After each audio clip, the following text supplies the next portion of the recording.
Ya, salam jumpa sahabat keluarga. Senang sekali saya Himawan bisa menyapa Anda dan bisa hadir di tengah-tengah kesibukan Anda, apapun aktivitas Anda hari ini.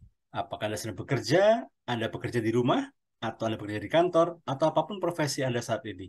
Saya percaya Anda semua dalam keadaan sehat, dan yang penting adalah Anda dikelilingi orang-orang yang mengasihi Anda dan juga Anda kasihi. Saya Himawan dari Family First Indonesia, dan hari ini kami akan membahas satu topik, yaitu merdeka, memenangkan diri dan tidak melawan diri. Nah, kenapa topik ini kami angkat? Karena seperti yang kita ketahui bersama-sama, tanggal 17 Agustus kita merayakan Hari Kemerdekaan Indonesia. Bicara soal kemerdekaan, tentu saja kita bicara tentang situasi terkungkung. Dalam hidup ada banyak hal yang mungkin saja membuat seseorang merasa terkungkung atau terpenjara. Misalnya, ada yang merasa terkungkung dengan sistem pendidikan yang begitu ketat. Ada yang terkungkung dengan stigma masyarakat. Ada terkungkung oleh diri sendiri yang terus-menerus merasa harus menjadi sempurna. Sehingga sesuai dengan standar di sekelilingnya. Sehingga dia merasa tidak nyaman. Hal ini membuat banyak sekali orang merasa perlu merdeka dari dirinya sendiri.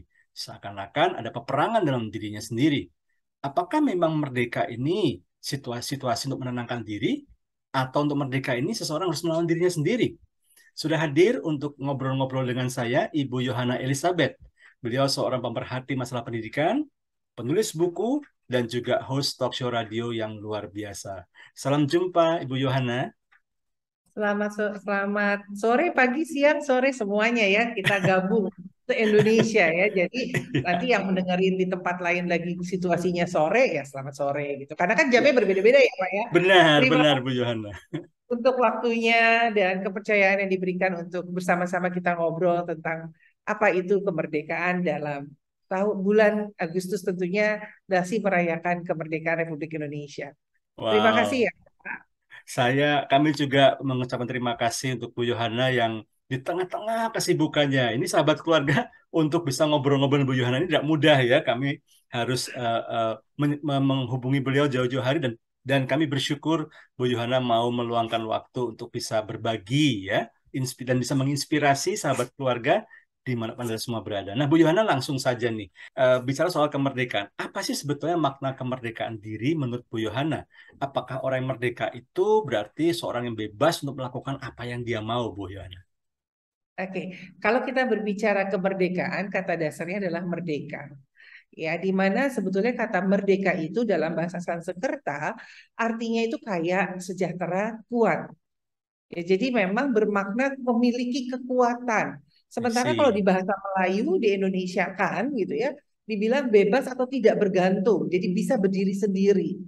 Itu kalimat merdeka. Makanya Oke, kenapa pada saat Indonesia dinyatakan merdeka, artinya Indonesia memang sudah bisa berdiri sendiri tanpa ada lingkup penjajahan dan lainnya. I Nah, see. kalimat merdeka ini bisa berkembang akhirnya dalam semua lini.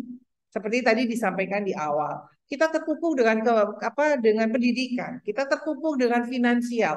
Apakah kita tidak merdeka artinya? Nah, ini adalah bahasan topik yang berikutnya sebetulnya. Seperti itu Pak Iwan.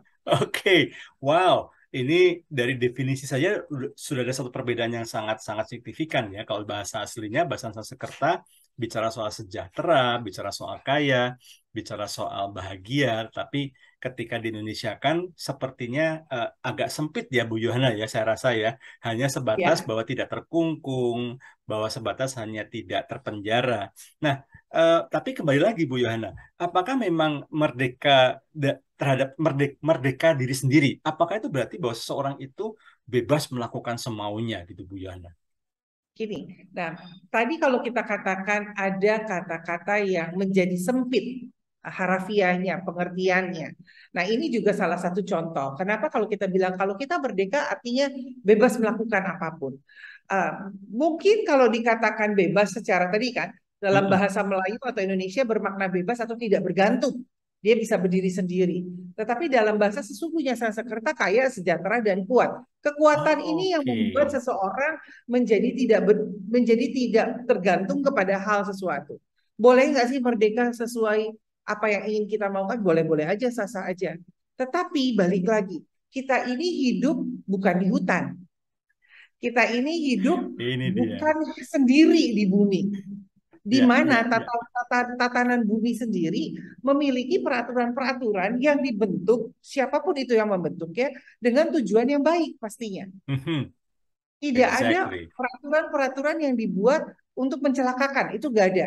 Yes. Apapun itu ya, mau kita bicara culture, bicara agama, mau kita bicara budaya, itu pasti Yes. ada maksud tujuan yang baik. Jadi boleh Wow. nggak merdeka? Boleh. Sah nggak merdeka? Sah. Terus boleh nggak bebas seenak-enaknya aja? Boleh. Tapi lihat kamu di mana. Kalau kamu Hmm. hutan sendirian, nggak ada peraturan di sana. Yang ada peraturan cuman binatang-binatang katanya Simba adalah sang raja gitu ya. Silakan. Karena kamu Oke. sendiri gitu kan. Bahkan kalau kita ingat dalam perjalanan agama yang kita Mhm. lakukan gitu ya, Mhm. ini agama Kristen, Katolik dan Mhm. Muslim mempercayai ini tentang Adam dan Hawa. Mhm. Dari mana berdua itu pada saat mereka berdua aja di sendiri aja itu sudah ada aturan. Hmm. Begitu Benar berdua sekali. ada lagi tambah aturan. Begitu Betul. beranak cucu berkembang lagi aturan. Jadi Betul. boleh nggak merdeka? Boleh. Tetapi balik lagi. Kalau mau bebas lihat Anda ada di mana. Kalau kita ada di lingkungan katakan timur gitu ya yang berbeda dengan barat, ikuti polanya. Kalau Nah, Anda ada di lingkungan misalnya di daerah Sumatera, beda dengan Jawa ya, ikuti. Maka norma-norma yang kalau di situ kita ya, Bu ya. norma-norma yang ada, karena balik lagi, kan semua dibikin menjadi sebuah peraturan untuk kebaikan bersama. Iya, iya, iya, iya. Wah, ini menarik ini Bu Yohana. Jadi sahabat keluarga ternyata merdeka itu bukan berarti semau maunya kita. Apalagi mungkin selama ini kita begitu dibombardir dengan pesan-pesan bahwa percayalah pada dirimu sendiri. Kamu yakin bisa. Trust your guts, trust your feeling, gitu ya. Percayai kata hatimu, percayai perasaanmu. Itu sebetulnya sesuatu yang sepertinya secara motivasional oke sih, tapi ternyata ada dampak-dampak yang perlu kita harus waspadai ya bahwa ternyata eh, bukan berarti karena kita merasa merdeka kita bisa semau mau kita, semau hatinya kita. Kita harus lihat situasi, kita harus lihat konteksnya, budaya setempat. Kita juga seperti kan di tatanan sosial juga dan kita harus bisa mengadaptasi ya. Jadi kebebasan di sini bukan berarti semau maunya, tapi tetap ada pertimbangan-pertimbangan yang harus kita lakukan. Nah, Bu Yohana, apa sih yang biasanya membuat seorang menjadi merasa tidak merdeka, Bu Yohana? Nah, kenapa kita tidak merasa merdeka? Artinya ada hak-hak yang seharusnya diterima tetapi tidak didapati. Misal sederhana, kita Oke. berada di dalam satu rumah tangga, ada ayah, ada ibu, ada anak. Terus anak merasa, kok saya dikukung ya, nggak boleh main, nggak boleh ini, nggak. Itu kan haknya dia. Hmm. Sebagai anak yang berasumsi, harusnya dia terima nih. Saya kan anak-anak, saya boleh main dong. Saya boleh hang out, boleh kongko-kongko gitu kan. Tetapi Ya. persepsi orang tua berbeda. Orang tua akan merasa, oke boleh, tapi waktumu tidak sebegitu banyak ya. Saya seringkali berbicara di dalam keluarga saya sendiri kepada anak-anak, saya suka ingatkan gini sebetulnya. Status kamu apa? Hmm. Pelajar. Kalau pelajar, jadi lebih banyak mana? Belajar atau main? Kalau Hmm. statusmu pemain, it's okay. Silakan banyak bermain. Nah, hal ini yang perlu diberikan pengertian sebetulnya. Ini contoh sederhana di dalam sebuah rumah. Demikian juga pada saat kita bertemu dengan komunitas, Hmm. bertemu dengan peraturan-peraturan yang lain. Jadi pada Hmm. saat kita melihat atau meminta hak kita, lihat dulu posisi kita siapa, Oke. kewajibannya kita apa. Oke. Jangan teriak-teriak harus begini, harus begini, harus begini, tetapi lupa kewajiban kita sebagai posisi kita itu belum dilakukan penuh. Oke. Jadi Oke. tidak salah misalnya Pak, eh, anak kita mau main gitu ya, biasa 1 jam jadi 3 jam. Tapi terus dia bilang, tapi saya udah belajar, dan saya sudah mengerjakan tugas begini-begini. Oke, dia nggak Mhm. salah. Mhm. Kamu benar sebagai pelajar sudah mengikuti peraturan Oke. pelajar. Nah, sebagai pemain boleh, tetapi lihat jam berapa.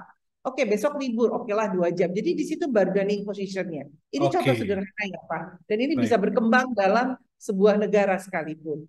Wah, iya. Wah, ini menarik sekali ya. Ternyata bahwa bukan berarti batasan-batasan itu menjadi sebuah pengekangan. Tidak melulu seperti itu artinya.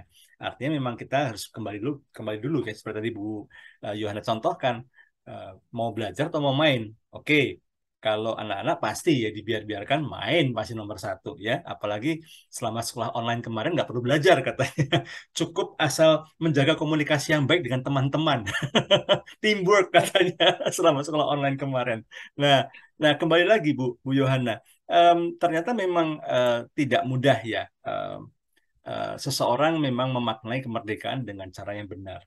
Tapi gini Bu, mungkin nggak sih seseorang yang kelihatannya merdeka, kelihatannya happy, apalagi postingannya di media sosial itu begitu merdekanya, gitu ya.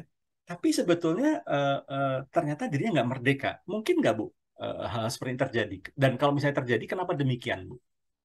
Mungkin banget. Kenapa Hmm, demikian? Jadi gini, hmm, secara psikologi gitu ya, hmm, hmm. seseorang itu selalu ingin dilihat dan itu merupakan manusiawi. Seseorang itu ingin menjadi contoh atau panutan. Nah, nanti tergantung nih karakter manusia kan berbeda-beda ya, gitu kan. Kalau karakter orang ini yang memang katakan sebagai public figure, kepinginnya kan dilihatnya yang baik-baik, bagus-bagus gitu karena tapi beda dengan orang yang bukan public figure, dia cukup menyatakan dirinya. Peran media sosial saat ini begitu kuat dan cepat, apalagi setelah pandemi COVID kemarin. Sebelum aja udah lumayan ya, orang tua mulai keteteran, anak-anak udah bisa nyelip-nyelip, makanya kita mesti bikin program TV yang kita lock lah apa, padahal dikunci semakin pinter dia ngeboboknya gitu ya. Nah, setelah tsunami semakin lebar, saya bilangnya tsunami digital. Kenapa? Karena tiba-tiba bruk pada saat COVID semua bisa berdigitalisasi dan media semua tumpah di situ. Sehingga pada saat ini banyak orang yang lupa itu tadi norma-norma, aturan-aturan yang baik. Nah, lalu kepukung. Kalau dia merasa kakinya sebetulnya terikat, tapi dia ingin melihat, kadang-kadang suka ada gini, teman saya bilang gini, itu kan cuma postingan, supaya kelihatan bagus saja, supaya kelihatannya wow gitu kan. Tapi aslinya mah gue nggak begitu kok. Iya, Banyak yang iya, ngomong iya. begitu sama saya. Aslinya mah nggak happy, aslinya mah sedih gitu loh. Kenapa bisa begitu? Simple sih. Pertama dia butuh aktualisasi diri. Oke? Oke, Aktualisasi diri itu oke. apa sih? Penerimaan terhadap diri sendiri.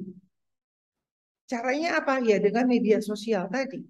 Hmm, Menunjukkan seakan-akan oke, hmm. seakan-akan gembira. Salah? Enggak. Selama itu konten-kontennya baik, konten-kontennya positif. Ya, Ya, pengembangan diri bisa terjadi di sana. Tetapi menjadi tidak baik kalau misalnya isinya nyinyiran, cemoohan, terus ngejulit, cari tahu kesalahan orang. iya, Itu kan kayak toksik gitu ya, betul. racun. Iya, Racun bukan buat umum, tetapi kepada diri sendiri sebetulnya lebih dalam. Dia menggali lubang, menanam busuk di situ, yang suatu saat akan menjadi namanya dia gak baik. Kecium, orang-orang kan melihat, exactly, kalau si ini exactly. yang ngomong mah gak enak lah gitu, ngapain gitu kan. Nah, uniknya karakter di kita itu lebih senang melihat dari sisi negatif. Hmm, menarik, Bu. Kenapa demikian, Kenapa Bu? saya bisa begini? Nah, Contoh deh, kalau kita tulis di media sosial gitu ya, uh, hidup sehat dengan olahraga, nggak ada orang yang mau baca. Tapi yang begitu kita tulis awas mati karena tidak olahraga, waduh, langsung takut. Kenapa nih? Ada apa gitu kan? oh, oke. Kerisnya itu lebih ke arah sana. I Makanya see. banyak banget statement-statement yang arahnya menjadi negatif. I Padahal see. isinya belum tentu negatif. Iya, Memicu iya. kita. Nah, kekukungan ini artinya kan dia terikat ya. Dia pengen bercerita lebar, tetapi kakinya diikat nggak bisa gitu. Hmm, ya. Nah, itu satu. Terus kedua, bisa juga Mm-mm. jadi defense mekanismenya dia. Oke, oke. Bukan Defense pertahanan aktualisasi, dirinya bukan ya. aktualisasi, tapi defense mekanisme dia bagaimana dia memberitahukan ke orang-orang bahwa dia oke. Sehingga yang terjadi depresi semakin dalam. Karena Oke, dia oke. harus terus berusaha untuk melihatkan yang baik sementara dalam. Tidak heran misalnya contoh ya, kita lihat almarhum Robin Williams yang begitu terkenal, Ya, film-filmnya bagus gitu ya. betul. Uh, Kan kayaknya happy-happy aja ya, duit punya Betul, banyak, betul, betul, teman-teman betul. banyak, Betul. lingkungannya bagus-bagus gitu. Ya, Kurang ya, apa? benar. Kenapa? Karena dia nggak bisa jadi diri dia sendiri. Dia harus Iya, selalu bermain topeng. Dia iya, harus iya, selalu iya. bermain berkepura-puraan sehingga dia tidak memiliki me time, dia tidak memiliki dirinya untuk mengevaluasi dan dia defense dengan hal-hal yang tadi. Akhirnya apa? Depresi. Udah depresi apa ya? Kita tahu akibatnya apa. I Dan ini see. sangat-sangat tidak baik sebetulnya. Nah, ini jadi menarik, Bu. Karena ketika kita bicara soal depresi, kita bicara soal stres misalnya gitu ya. Banyak orang punya konsep begini. Ah, kalau saya kasih tahu orang, saya kasih lihat orang, kesannya kok saya tuh cemen banget ya. Masa masalah gini aja sampai depresi, sampai stres. Akhirnya ya dia berusaha kuat gitu. Apalagi mungkin dari kecil dibesarkan dengan konteks bahwa kamu tuh dewasa, kamu harus dewasa, kamu tuh harus kuat. Orang dewasa tuh bisa selesaiin semua sendiri. Nah, begitu dia mungkin mengalami kerapuhan, dia mungkin ada kelemahan-kelemahan yang lain, dia merasa tidak bisa perform seperti yang orang tuanya harapkan, dia menjadi tertekan. Dan ketika dia tertekan, tapi nggak boleh. Oh, papa mama saya bilang saya harus kuat, saya ini udah gede gitu ya. Dia berusaha untuk menampilkan image seorang yang tegar, tapi sebetulnya begitu masuk kamar, kunci kamar, nangis Bombay, hancur hancur-hancurnya. Nah, apakah memang eh, apa ya Bu ya, apakah ini sesuatu yang sudah pasti nggak sehat gitu ya, tapi kalau seandainya Bu, kita kita ini aja deh, kita langsung langsung ngambil contoh misalnya dalam hal apa ya, hal pendidikan gitu misalnya ya. Betapa anak yang sebetulnya dia stres sebetulnya dengan pendidikan yang sangat tight sekali, sangat sangat sangat apa namanya, kompetisi yang sangat ketat sekali. Tetapi karena orang tua selalu mengatakan papa mama udah kerja keras buat kamu, papa mama udah habis-habisan buat kamu, dia mau ngomong kalau stres, nggak kuat, tapi takut mengecewakan orang tua, takut dianggap tidak menghargai orang tua yang sudah berjadi lelah. Nah, kalau situasinya seperti ini, Bu, kita lihat dari sisi anak dulu. Apakah memang anak itu sebaiknya memang bilang, Bu, kalau memang dia ini nggak bisa. Dan di sisi yang lain, orang tua ketika mendengar anaknya menceritakan kerapuhannya bahwa dia nggak kuat menghadapi tekanan dalam sekolahnya, bagaimana orang tua harus bersikap, Bu? Nah, ini sangat menarik sekali pertanyaannya dan saya yakin hampir semua mengalaminya. Baik dari sisi orang tua, baik dari sisi anak, anak kecil, anak remaja gitu, anak pemuda sekalipun. Kita perlu ingat dulu pertama adalah balik lagi di mana kita ada, di mana kita dilahirkan dan kita berdiri. Di mana di saat kita lahir itu kita mempunyai norma-norma atau paradigma yang menyatakan yang muda itu harus lebih nurut daripada yang tua, apalagi orang tua. Sehingga penekanan-penekanan itu sudah terjadi sejak anak-anak usia dini. Oke, Hmm, itu satu. Kedua, ada perbedaan gender yang juga ditekankan. Contoh yang sederhana, anak laki oke. nggak boleh nangis, gini aja Nah, kok nah, cantik. nah, itu, iya, itu Itu dari kecil stigma loh, itu tuh. dari kecil, dari anak usia 2 tahun, 3 tahun baru belajar jalan, begitu nangis nggak boleh nangis, gitu aja kok nangis, ayo bangun. Itu kan dari satu sisi pengen melatih anak ini daya juangnya kuat. Hmm. Tetapi kita lupa karakter anak kita seperti apa. Nah, Kita lupa, saya suka bilang gini, saya sering sekali di beberapa kegiatan menjadi narasumber tentang hal ini, saya sering kali bilang gini, apa sih bedanya laki sama perempuan? Oke, jelas. Yang perempuan, anatomi tubuhnya beda dengan anatomi laki-laki. Oke, fine. yes, Perasaannya, apakah ada perbedaan? Diem kalau udah kayak begitu. Nggak ada yang bisa jawab. Kenapa? betul, Karena kita tidak bisa mengukur perasaan satu dengan yang lain. exactly, Orang jatuh sakit nangis wajar. betul. Kenapa harus dibentak suruh diem? Tambah nangis tambah dibentak lagi. Mau laki mau perempuan yang namanya jatuh sakit sama kok. Tinggal masalahnya apakah perlu lebay.com atau tidak. Ah, itu dia. Ya, ya, ya. Ada anak-anak yang menjadi drama queen or drama king. Nggak diapa-apain bisa nangisnya heboh. Nah, Betul, kita betul. orang tua tahu anak kita, tahu karakternya. Kenapa? Nggak jauh-jauh beda. Anak kita itu adalah replika kita dan pasangan kita. Kalau Exactly. dia ada suami berarti sama istri, istri sama ada suami. Terus kadang-kadang kok nggak kayak kita berdua ya. Misalnya kayak kakek neneknya. Lihat, dia hidup sama kakek neneknya nggak? Hmm, Dia anak-anak itu tuh gini loh. Melihat apa yang dia lihat itu adalah cermin. oke. Jadi kalau melihat cermin, dia bukan melihat dirinya sebetulnya. Dia melihat figur-figur orang-orang yang sudah hidup dan dekat dari dia lahir. Ya, ya. Makanya misalnya mohon maaf banget gitu ya, kalau ada rumah tangga yang pembantunya gonta-ganti. Nah, itu pengaruh. Terus atau pembantunya terlalu lama begitu, bahkan sehingga peraturan-peraturan rumah tuh ya dilewatin, nggak berani atau nggak tega gitu kan, kadang-kadang suka ada perasaan sayang. Nah, ini yang perlu dikondisikan bersama-sama. Menjadi Yes. kukungan juga, karena balik lagi fungsinya adalah menuju yang baik. I see. Wah, ini keren banget ini, Bu. Jadi memang em, apa namanya segala aturan yang kita buat ini bukan untuk mengungkung, tapi untuk mengubah kita menjadi sesuatu yang baik. Nah, tapi kembali lagi, Bu, kalau seandainya si anak merasa nggak kuat dengan kompetisi yang ada, apakah Nah, memang eh, gimana sebaiknya? Langsung saja dia ngomong atau dia tunda dulu, dia coba dulu yang terbaik? Atau gimana menurut Ibu, Bu Yohana? jadi gini, kadang-kadang kita perlu balik lagi, yang tahu anak kita adalah kita. I see. Kapan waktunya berubah. Makanya saya suka seneng gini. Kalau anaknya aktif, mau tokatif, mau loncat-loncatan, jangan dimarahin. Hmm. Karena pada saat ada apa-apa, indikator yang paling kelihatan jelas. Anak Mhm. yang jadi bawel, jadi pendiam. Mhm.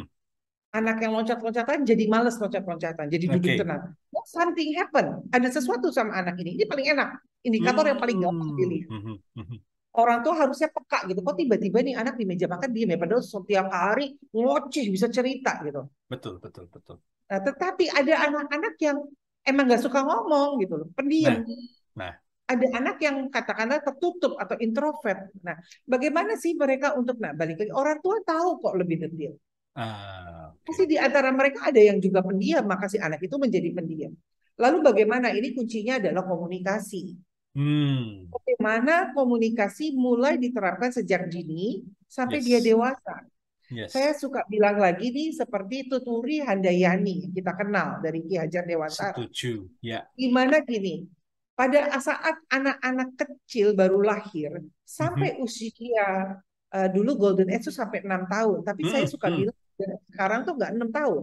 Golden Age Ya, sekarang itu sampai dia lulus SD. Itu nih kalau sorry kalau saya pakai tangan ya, ini anak, ini orang tua. ya, ya, Maka ya. orang tua tuh harus di depan. Karena anak I akan see. melihat dan meniru gitu ya. Yes. Ini yang di depan orang tua. Tapi Yes. pada saat dia sudah SMP, ini seperti matahari ngegeser ke sini. Oke. Oke, pada saat SMA udah setara, Oke. sejajar. Sebagai teman iya, sebagai orang tua iya. Kendalanya banyak orang tua yang memanfaatkan prioritas. Aku orang Oh. tuamu, aku udah kerja. Balik lagi, sama-sama punya perasaan kan? Iya, ya, ya, ya, ya. Sama-sama punya hati kan? Sama-sama punya Yes. pikir. Yang membedakan cuma status dan Yes. gender. Hmm. Nah, pada saat dia mulai kuliah ngegeser ke sini. Pada saat dia udah nikah, harus sudah di belakang. Nah, Anaknya jalan, orang tuanya liatin aja gitu loh. yes. Jangan Yes. diikat lagi. Karena dia sudah memilih pilihannya. Dia sudah, disitulah diajarkan tanggung jawab. Disitulah diajarkan komunikasi. Ini yang kadang perlu sekali kita sama-sama sadar. Oke. Bagusnya di era zaman sekarang, di era di mana digitalisasi begitu hebat, Mhm. banyak kaum-kaum yang generasi milenial yang baru pada punya anak nih, itu Mhm. jauh lebih pintar. Yes. Kenapa? Karena kadang-kadang mereka ke dokter bisa bilang begini, dok, anak saya nih flu, anak saya sudah dikasih begini, begini, begini. Lah kok pinteran dia ya, obatnya udah duluan gitu kan. Karena dia belajar gitu kan. Ya, ya, Itu ya, kan, ya, ya. makanya dokternya itu ke dokter bukan cuman cuman kalau kita dulu ke dokter, dok, anak saya sakit, diapain nih? Oh, dokternya periksa gitu ya, exciting. Ini obatnya ya, oh iya makasih kita percaya. Anak sekarang, zaman sekarang milenial enggak. Mereka ke dokter dia kan udah tahu dulu nih, ini obatnya begini-begini nih dok, saya udah kasih begini hari, tapi kok nggak sembuh-sembuh. Nah, ya memang perkembangannya sudah bergeser. Ya, ya, ya, ya. Pergeseran-pergeseran ini yang perlu kita perhatikan. Yes. Saya kalau dibilang gini, kamu nggak boleh nangis karena kamu begini. Saya pengen melihat daya juang. Nah, apakah daya juang ini benar dan tepat? Itu perlu diperhatikan. I see.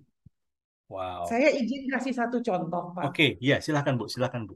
Eh, pada saat anak-anak saya remaja, itu saya pernah beberapa kali, jadi waktu itu saya dalam keadaan sakit gitu ya. Ya, Dan asumsi saya tuh udah mikirannya gini, aduh, mungkin sebentar lagi meninggal gitu ya. Mungkin karena sakitnya lumayan seru gitu kan. Jadi saya tuh sempat di satu meja ngomong sama anak-anak lagi makan malam. Saya bilang gini, kita tuh hidup nggak ada yang tahu kapan meninggal, kapan punya pasangan hidup, ya kan? Kita nggak ngerti gitu. ya, Ngomongnya baik-baik ya. Jadi kalau suatu saat mama nggak ada, mama ingin kalian hidup yang kuat dan berani karena kalian sudah bisa sebetulnya. I see. Kalimat yang sederhana dengan maksud tujuan saya menyampaikan, saya nggak ngomong saya sakit nih begini-begini, enggak. Cuman arahnya adalah, oh, mama kok ngomongnya kayak gini. Dan mereka saya cuma ngomong sekali, dan itu terekam Ya, ya, kepada anak-anak saya. ya. Apa yang terjadi? Beberapa minggu lalu, Pak, saya mesti mengantar anak saya ke luar negeri untuk sekolah. Mm-mm. Dan saya situ nangis, nangis banget, ketakut kehilangan. Karena biasa sama anak-anak kan, Iya, iya, happy, iya. jalan kemana-mana sama. You know what? Apa yang dia lakukan? Dia Nah, berkata begini, Mah, kan nggak selamanya ada aku.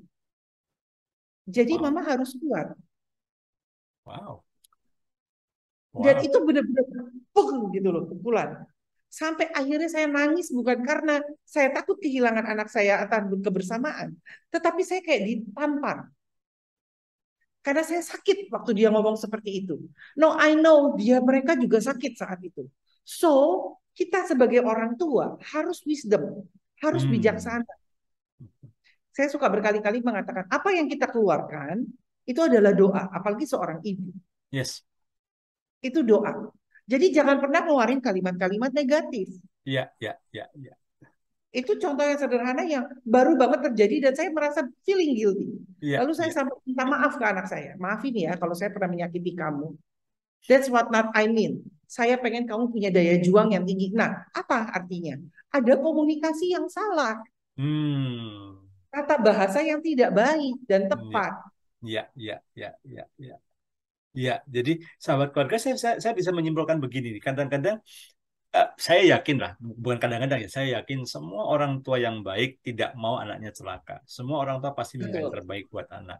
Tetapi seringkali cara kita mengkomunikasikan message itu yang tidak tepat, gitu ya. Yang terjadi adalah perintah, direction, instruction, tapi kita tidak pernah, gitu ya, kita lupa, kayak tadi yang Bu Yohana katakan, kita lupa untuk bergeser posisinya dari yang tadinya di depan, memberi teladan, menjadi samping, menjadi sahabat, apalagi kemudian dengan semakin dia dewasa, kita harus pelan-pelan mundur ke belakang dan memberi kesempatan anak untuk berjalan sesuai dengan apa yang memang Tuhan kehendaki untuk mereka lakukan, dan kita hanya tinggal melihat hasil atau buah daripada segala investasi waktu, tenaga, dan pengajaran yang kita berikan kepada anak kita.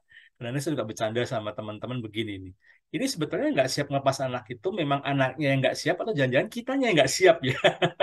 Kitanya sebetulnya nggak siap. Sebenarnya kitanya pakai bungkus, kayaknya dia nggak bisa deh dilepas diri deh. Kayaknya dia nggak gini deh. Gitu ya. Kayaknya nggak mungkin dia bisa survive. Tapi kadang-kadang kitanya ya. Dan kembali lagi ke case tadi, kalau memang anak memang sudah coming out ya keluar dan mengatakan aku nggak sanggup, aku nggak kuat. Kita nggak boleh buru-buru mencap anak sebagai kamu ini cemen, kamu ini lemah. Padahal kamu tuh harus kuat. Kita juga harus mesti belajar mendengarkan. Bisa jadi memang anak kita tidak berada di lingkungan yang tepat. Dan justru ketika kita berbesar hati untuk memindahkan dia ke lingkungan yang lebih tepat, dia bisa akan lebih flourish begitu ya Bu Yohana ya. Ya, Iya, iya, iya, iya, iya. Oke, baik, Bu. Nah, ini menarik, Bu. Bicara soal ini, kalau seorang anak yang terpenjara, Bu, ya, saya kemarin selama beberapa waktu ini belajar yang namanya istilah namanya Duck Syndrome. Duck Syndrome ini istilah yang dipopulerkan di sebuah kampus di Amerika Serikat yang dimana melihat fenomena mahasiswa-mahasiswa mereka yang kelihatannya sibuk, kelihatannya belajar, kelihatannya berprestasi, tetapi dalam hati mereka mereka penuh dengan kekelelahan, mereka depresi, mereka burnout, bahkan tidak sedikit yang academic burnout. Nah, apa sih Bu yang kita sebagai orang tua perlu perhatikan supaya anak itu tidak merasa semakin terpenjara, bahkan mereka bisa merdeka seperti yang Tuhan kehendaki untuk mereka lakukan, Bu Yohana. ya. Kenapa bisa ada sisi gelap gitu yang tadi Bapak sampaikan ya. Mm-mm. Um, Sementara dia merasa kita itu tadi kan fenomena yang terlihat seakan-akan indah, seakan-akan baik, tetapi di dalamnya tidak. Artinya sebetulnya sederhana. Yang pertama memang diperlukan perhatian. Siapa sih di kita yang tidak mau diperhatikan? Bahkan kita yang sudah tua pun kakek nenek aja masih minta diperhatiin kok sama anak dan cucunya. Betul Padahal sekali. usianya udah jauh lebih tua kalau dibilang saya udah makan asam garam, udah makan asin gitu ya. Benar, tapi tetap aja butuh perhatian. Mm-mm. Terus bayi baru lahir aja udah minta perhatian. Yes. Artinya katanya adalah cuma perhatian. Bagaimana kita bisa menempatkan perhatian ini di tempat yang tepat dan benar. Tepatnya kapan? Ya. Tepat pada saat anak ini tumbuh kembang di lingkungan kadang-kadang kan gini, kayaknya baik-baik aja, tetapi lingkungannya, sorry itu saya misalnya sekolahnya orang-orang yang level ekonominya tinggi, Ya, ya, sementara ya. dia dari level ekonomi yang rendah. Nah, Hmm. kita mesti perhatikan, siapkan anak kita untuk berada di tempat tersebut. Yes. Bukan langsung nyemplungin terus seakan-akan ya udah nanti belajar sendiri kamu akan ngadepin ini. Nah, itu akhirnya dia tuntutan-tuntutan orang tua tadi. Dia takut mengecewakan, dia malu, tidak bisa mengeluarkan pendapatnya, akhirnya menjadi busuk yang saya bilang tadi. Ngegali Hmm. lubang, ngegali kuburan, semua tuh taruh di situ gitu. Ya, ya, ya, ya, ya, ya, ya. Nah, ini yang perlu diperhatikan. Memang berbicara keluarga, saya suka bilang di mana-mana, nggak ada sekolah orang tua. Yes. Universitas tuh nggak ada. Universitas prodi orang tua nggak ada. Nggak ada. Nggak ada. Universitas prodi anak-anak juga nggak ada. Nggak ada. Benar. Kita punya anak tiga, ada yang sama? Nggak ada. Kita Yes. punya kakak adik, sibling, bertujuh, berdelapan, ada yang sama? Nggak ada gitu. Mungkin Yes. sama-sama introvert, tapi karakternya tetap beda.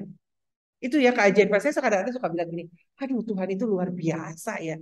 Bagus Hmm. banget gitu loh. Saya tuh sangat amazed gitu kadang-kadang ini baru ngomong manusia. Saya pernah diving gitu ya di bawah laut gitu.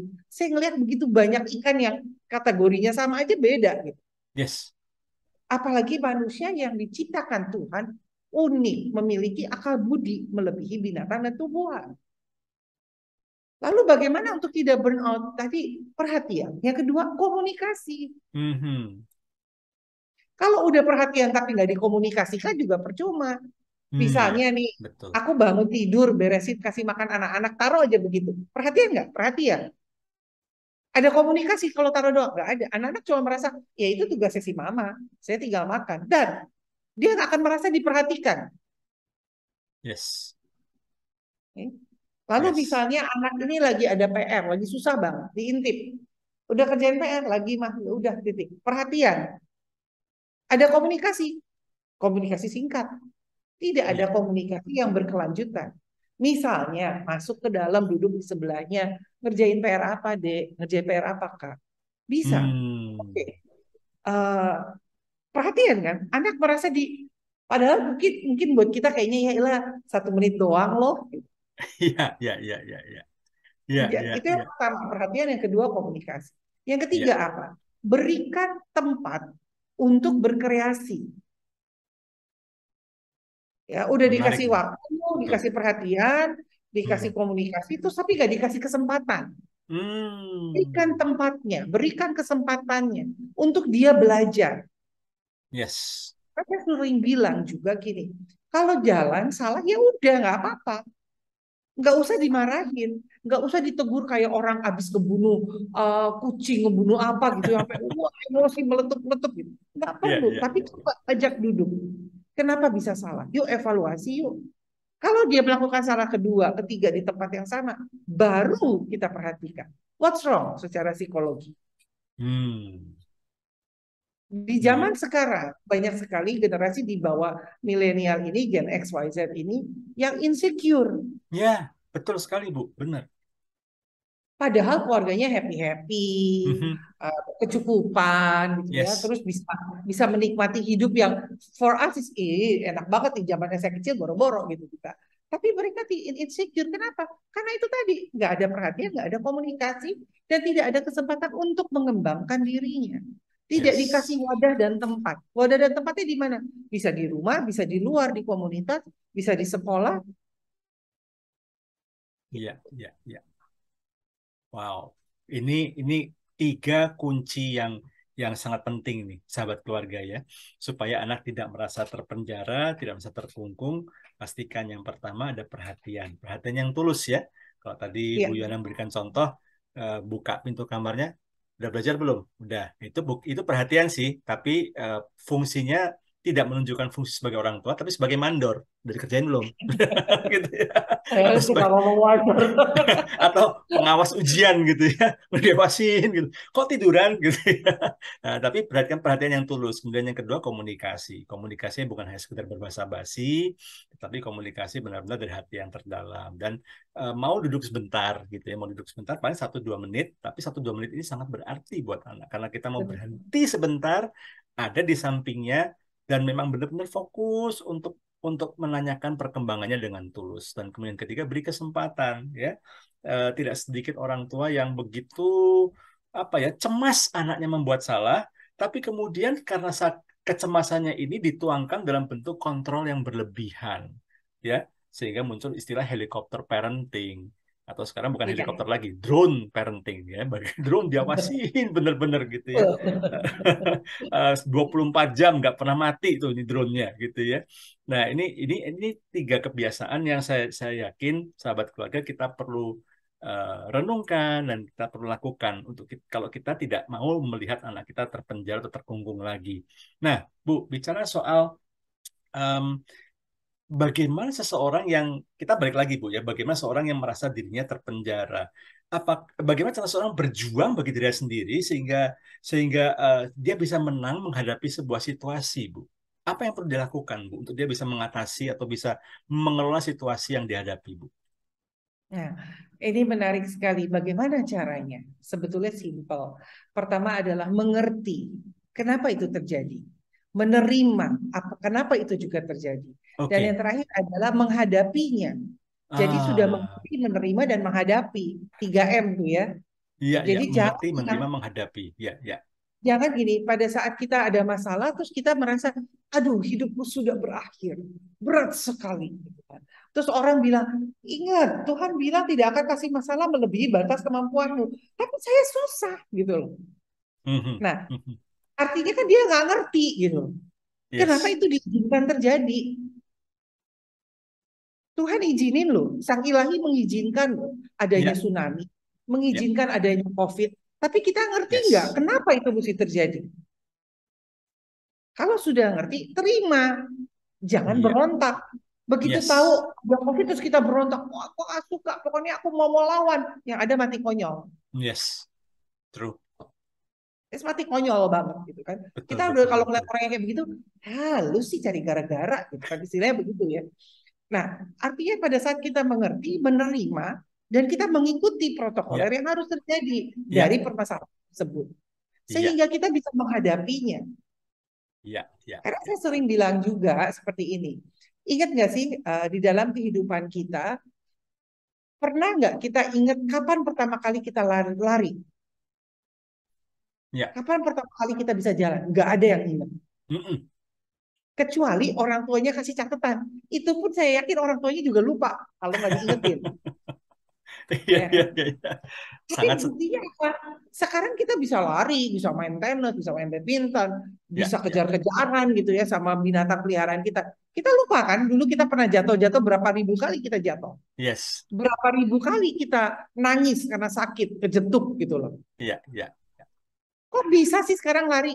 It's a process. It's a process. Nikmati prosesnya, hadapi prosesnya. Terus apa Yes. yang suka dibilang adalah dengan berserah. Ya, berserah, tawakal gitu. Kalau orang Muslim bilang lillahi ta'ala tergantung kepada sang ilahi atau agama Buddha dan Hindu punya nickname sendiri. Nah, ini adalah hal yang benar. Karena kita nih Hmm. manusia. Siapa sih Mm-mm. kita? Ya Tuhan juga nggak ada. Betul. Kalau Tuhan bilang sekarang sudah selesai waktumu di bumi, kita nggak Yes. bisa nego. Exactly. Oke, tar dulu ya Tuhan. This my life. I only live once, so I can do whatever I want to do. Ini Hmm. hidup saya cuma hidup sekali. No, ini badan kita tuh bukan punya kita. Kita tuh cuma dipinjemin. Di dalamnya ada roh, ada raga kita. Itu Ya. aja. Jadi berserah, menerima, dan menghadapi. Jadi kalau menerima permasalahan, Mm-mm. Wajar nggak sih nangis? Wajar, manusia. Wajar nggak sih teriak-teriak? Wajar, selama itu teriak-teriaknya di tempat yang benar. Lari ke gunung, lari ke laut, orang nggak ada yang tahu. Kalau teriaknya di dalam rumah, tetangga nanti bingung, ada apa? Kenapa ini Iya, orang teriak-teriak gitu? Jadi, ya, terus wajar nggak sih orang itu merasa susah, stres? Wajar. Karena kalau nggak stres nggak akan belajar. iya, Justru dari stres nilai juang kelihatan keluar. Dari stres kita juga banyak belajar. Tanpa kita sadarin, saya suka bilang kita naik kelas. yes, Kita nggak yes, pernah bisa nulis, kita nggak pernah baca, sekarang udah pintar bahasa Inggris, bahasa Rusia, bahasa Jerman, bahasa bahasa gado-gado sekalipun gitu ya. Kenapa? Karena ada proses. So nikmatin proses. oke. Wow, wow, ini keren banget, Bu. Nikmati prosesnya. Pahami, eh, menerima, sorry, mengerti, menerima, Seperti dan menikmati, menghadapi, menghadapi, oke, hadapi. menghadapi sekaligus menikmati, Bu ya. Jadi ini tiga kunci supaya kita benar-benar bisa menjadi pribadi yang merdeka. Bukan hanya masalah apakah kita melawan, apakah kita mengendalikan, atau kita berontak untuk supaya merdeka, tapi kita harus mengerti dulu, kita perlu memahami dulu, dan kemudian menghadapi dan sekaligus juga menikmati proses yang ada supaya kita menjadi pribadi yang merdeka. Nah, Bu, em, gini, eh, ada statement yang menarik sekali ini. I am what I am. Aku adalah aku. Ini semboyan yang sering dikatakan oleh orang-orang yang bangga dan keadaannya. Dan karena itu dia minta orang lain menerima menerimanya sebagaimana adanya supaya ya udah ya saya begini, saya ya begini nih, mau gini nggak mau ya udah ya cari yang lain gitu. Bagaimana pandangan Ibu tentang prinsip seperti ini? Apakah ini menggambarkan orang yang benar-benar merdeka atau gimana, Bu? Oke, I am as I am. Pasti benar, nggak salah. Kan Mm, balik lagi tadi saya bilang, Tuhan itu luar biasa, ilahi itu sungguh ajaib, bisa menciptakan banyak orang, tapi tidak ada yang sama. Mukanya nggak sama, kaki jari, punya 5 jari aja belum tentu sama ruas-ruas jarinya, yes. ya kan?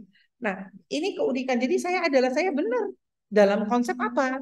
Dalam konsep manusia, kamu adalah manusia yang unik. Manusia yang diciptakan sebagai biji mata Tuhan, manusia yang diciptakan sebagai representatif karya Tuhan terindah. Okay?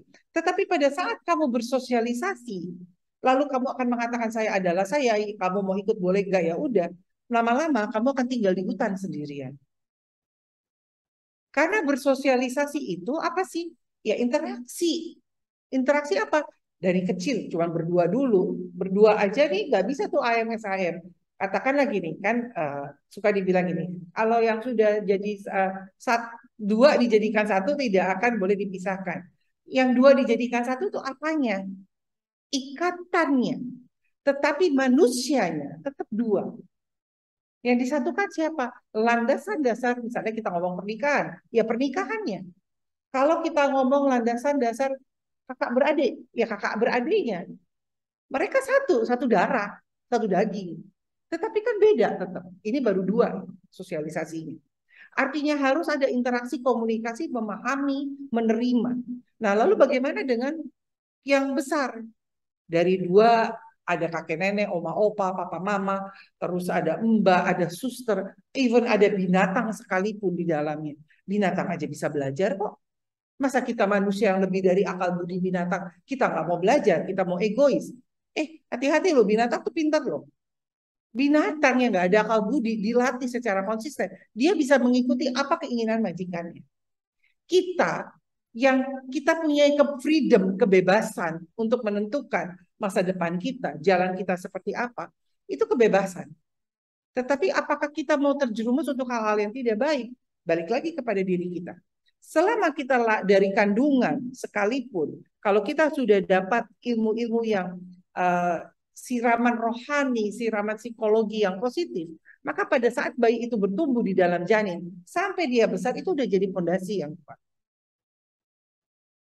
Nggak bisa seorang anak begitu lahir dicuekin, lapar dikasih susu, udah terus makan, pokoknya kayak ritual gitu ya, kayak yang penting kayak robot, yang penting ada hadir, terus berharap pada saat dia remaja, pada saat dia mulai banyak bersosialisasi, banyak melihat karakter-karakter orang, bahkan mulai menyukai satu dengan yang lain, terus kita berharap dia menjadi kuat atau daya juangnya kuat, nggak akan.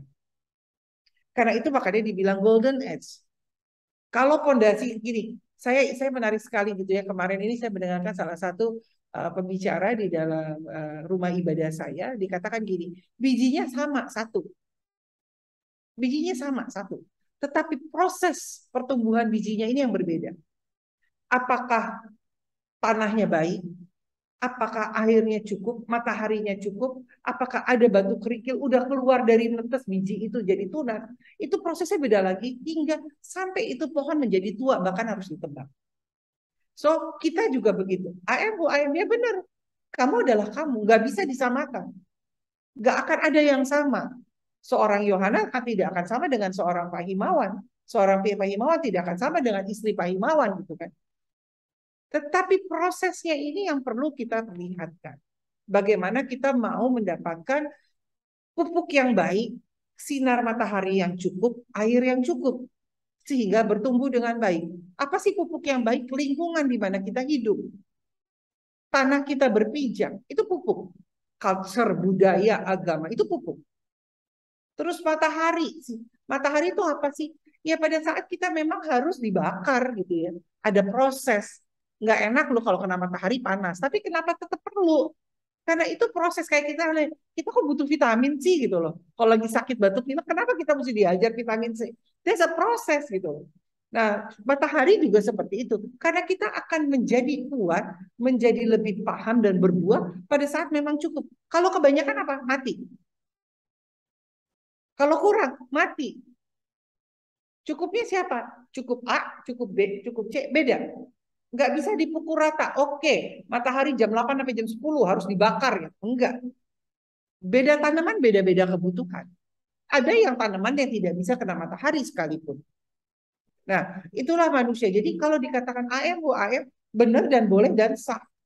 Tetapi pada saat kamu ada di lingkungan di mana kamu berada, lihat apakah kamu akan diterima atau akhirnya kamu kembali sebagai diri kamu, silakan di tengah-tengah hutan sendirian.